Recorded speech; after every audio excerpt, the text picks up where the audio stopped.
Shalom Aleichem. The other day I was talking to one of my cousins, and he was telling me how he's going to get married in a few weeks.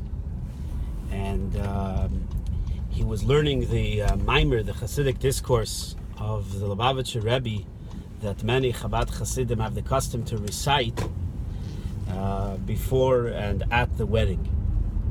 And he was telling me how learning through the Hasidic discourse, learning through the Maimer, he doesn't really get the gist, the depth, the profundity of the teaching of this Hasidic discourse. I've been studying this discourse for many years because it actually is one of a few, in fact 7 different discourses that are based on discourses of the previous Chabad Rebbe. That means our Rebbe built on the teachings of his predecessor, Rabbi Yosef Yitzchak Schneerson, the Rebbe Rayatz, the Frierdiker Lubavitcher Rebbe. And in those 7 discourses, which are compiled in a book called Drushe Chasana, the previous Rebbe expounds in a prolific and a profound way on the concept of relationships and marriage and children, and both from a Talmudic perspective and from a Hasidic perspective. And it's really, really beautiful and unbelievable discourses. I think that there's one thought that stands out in my mind from those Hasidic discourses that are perhaps a precursor and a fundamental idea that one needs to understand in approaching the idea of marriage and the idea of the Hasidic discourse, which is actually recited by Hasidim by the wedding. What is this idea? In the Hasidic discourse entitled Vchol Bonayich, this is one of the 7, the previous Rebbe writes like this: someone once came to the Tzemach Tzedek. Tzemach Tzedek was the 3rd Chabad Rebbe. The first one was Reb Shneer Zalman of Liadi, the second one was Reb Dovber, the Mittler Rebbe, and the third one was the Tzemach Tzedek Rebbe Menachem Mendel, of course, whom our Rebbe was named after. And the Tzemach Tzedek tells a story about a chassid, a good, smart, wise, intelligent Jew, who came to him and complained that when he studies and when he teaches in the Beis Medrash, people tread all over him and they don't listen to him. And not only don't they listen to him, but often they do even the opposite of what he asks. And he was coming to the Tzemach Tzedek for advice in a private audience. And the Tzemach Tzedek said to him something very simple but extremely profound, upon which the previous Rebbe expounds. What was this? He says like this: the reason why people are treading on you, the reason why people are not respecting you and in fact doing the opposite, is because you are spreading yourself throughout the entire study hall. Spreading yourself throughout the entire study hall, so wherever people go, they're treading on you. And the previous Rebbe explains, what does this mean?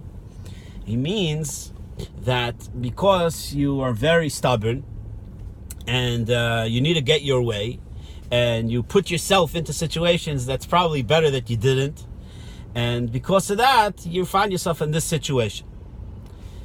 And the previous Rebbe says a pasuk, and he explains it as the foundation for this idea. In the Torah it says that Yazov Rosha Darkoi, this is a pasuk from Yeshaya, the book of Isaiah, Yazov Rosha Darkoi, a wicked person should abandon his ways, V'ish Avon Machshavoisov, and a person who is filled with types of sin called Avon is someone that should remove their thoughts. Ish Avon Machshavoisov. And the previous Rebbe explains, and he says, what does it mean, Yazav Rosha Darkoi? Why should a wicked person abandon his ways, stop being a wicked person? But Ish Avon, whatever that means, that type of sinful person should only change his thoughts. What about his ways? What about his speech? And the commentaries on that pasuk in Yeshaya expound very beautifully, and each one of them give different ideas. But the previous Rebbe brings it together, and he explains like this in a beautiful, beautiful way. He says, a Rasha, a wicked person, it's clear, his thought, speech, and action, he's not doing what he needs to. He's a Rasha, he's a wicked person.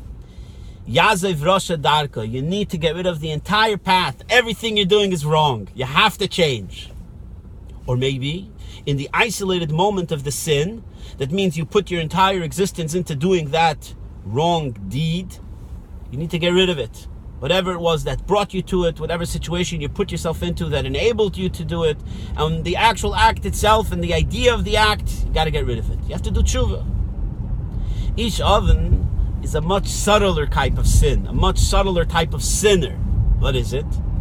Is someone that is stubborn in their mind. He says, don't say the word oven, but oin, like koyach v'oiz, the idea of being stubborn in the mind. Koyach v'oiz bedas. In relationships, one of the core problems is the stubbornness of your view, the stubbornness of your opinion. I'm right and you're wrong. I know I'm the one experiencing the pain. I'm the one experiencing the hardship. You're the one that's not being sensitive to me. You're the one that's not listening to me. I'm right and you're wrong. It's possible that you're right and the other person is wrong. But it's also possible that you're just stubborn and that you're always right and the other person is always wrong, or all other people or everyone is always wrong and you're always right. The stubbornness of the mind that your opinion is the only opinion, your way of seeing it's the only way of seeing it.